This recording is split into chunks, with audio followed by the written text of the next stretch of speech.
कौन से स्टॉक्स हैं अभी?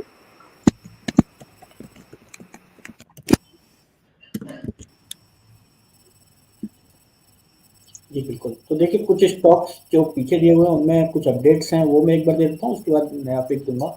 तो सबसे पहले तो देखिए अगस्त 23 में स्टॉक हमने दिया था हुडको HUDCO और 65 के लेवल पर दिया था स्टॉक।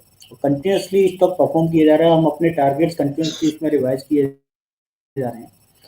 लास्ट जो हमारा टारगेट था स्टॉक में 194 का था, वो टारगेट ऑलरेडी स्टॉक ने अचीव कर लिया है, 225 तक स्टॉक गया है। और स्टॉक कंटिन्यूसली देखिए अभी भी मुझे लगता है कि स्टॉक में पोटेंशियल है, अभी भी ये मल्टी बैगर हो चुका है 65 के रेट से, आप देखिए लगभग लगभग 3 गुना हो चुका है और अभी भी इसमें पोटेंशियल बहुत है। मुझे लगता है कि ये स्टॉक में जो हमारा अगला जो टारगेट रहेगा वो करीब करीब टारगेट्स के लिए स्टॉक को बिल्कुल होल्ड किया सकता है। 189 का डेली क्लोजिंग बेस पे एक स्टॉप लॉस जरूर लगा के चले और जिनके पास पोजीशन है वो कंटिन्यू करके चले स्टॉक में खुद को में। इसके बाद दूसरा एक स्टॉक है नेशनल एल्युमिनियम। तो देखिए नेशनल एल्युमिनियम को भी हमने 93 के रेंज में दिया था और स्टॉक में हमारे टारगेट करीब करीब 130 के आसपास थे। स्टॉक ने टारगेट्स ऑलरेडी अचीव कर लिए हैं, अभी स्टॉक कभी भी बहुत अच्छे लेवल पे चल रहा है और 160 के आसपास। तो ये स्टॉक में भी पोजीशंस बना के रखें और मुझे अपने जो टारगेट्स हैं वो इसमें मैं रिवाइज करता हूँ और अपने जो टारगेट्स हैं वो 190 के आसपास के टारगेट नेशनल एल्युमिनियम में आने वाले 3 से 6 महीने में देखने को मिल सकते हैं। जी, ठीक है। इसके अलावा भी है कोई सर कोई अपडेट? 4 नवंबर को हमने एक स्टॉक दिया था EIH। जी।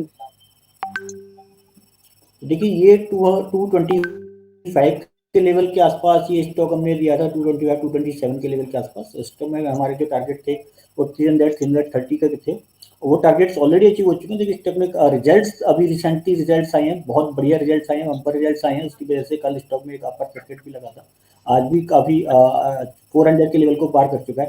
तो देखिए इस स्टॉक में भी ये मल्टी बैगर ऑलरेडी हो चुका है, इसमें भी टारगेट्स मैं रिवाइज कर रहा हूँ और इसमें जो मेरे टारगेट्स रहेंगे 490 के टारगेट्स रिवाइज करके अगले 3 से 6 महीने के लिए स्टॉक में टारगेट्स रहेंगे, जिनके पास पोजीशन है कंटिन्यू होल्ड करके चला।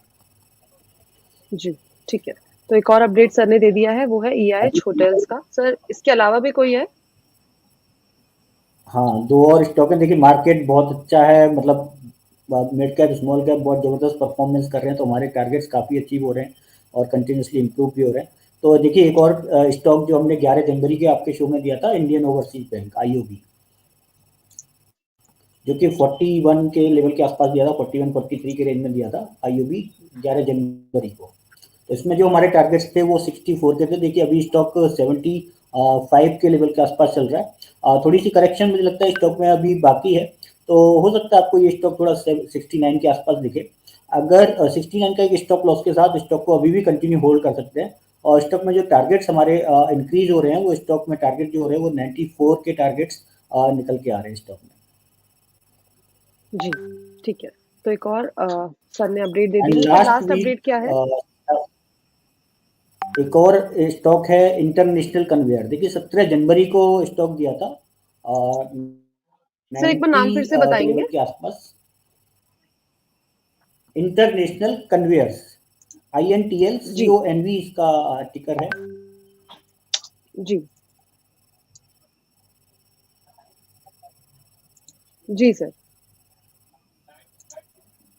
हाँ, तो देखिए ये 91 के आसपास स्टॉक दिया था हमने और मेरे टारगेट इसमें शॉर्ट टर्म ही थे, 110 रुपये के टारगेट्स थे और स्टॉक में 110 रुपये के टारगेट्स ऑलरेडी अचीव हो चुके हैं।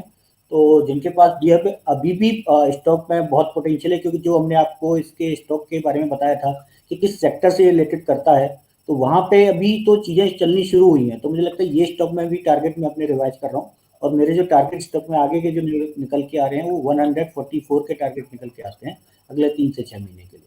तो कंटिन्यू होल्ड करते चलें जी, स्टॉक। जी, ठीक है। तो सारे अपडेट सर ने दे दिए हैं, बता दिया है कि कहाँ पे आपको होल्डिंग अपनी बनानी चाहिए। नेक्स्ट टारगेट आपको क्या देखने को मिल सकते हैं। सर